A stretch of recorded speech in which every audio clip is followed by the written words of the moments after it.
ఇప్పుడు నువ్వు అన్నావు కదా ఆళ్ళు రావు వీళ్ళు రావు ఏబిసిలు రావు, నీకొచ్చా అసలు? A for apple, B for ball, C for cat meow meow, D for dog bow bow. ఇప్పుడు అడుగుతున్నావు కదా బౌ బౌ లాగా. మరి నీకొచ్చా?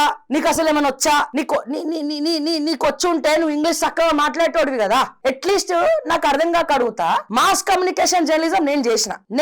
యాక్చువల్ గా నేను ఎంఎస్సి మ్యాథమెటిక్స్, బిఎస్సి ఎంఎస్సిఎస్ నాది, MSc mathematics, MCJ mass communication double PG చేసిన, జర్నలిజం చేసిన. రీసెంట్ గా అయిపోయింది పొట్టి శ్రీరాముల నుంచి. ఓకే, మరి నువ్వేం చేసినవని ముఖ్యమంత్రి అయినవయ్యా? నువ్వు చెప్పు, పొలిటికల్ సైన్స్ చదివిన ముఖమేనని? నువ్వు పొలిటికల్ సైన్స్ నువ్వు చదివినవా? నీ కాంగ్రెస్ వాడు చదివిండా?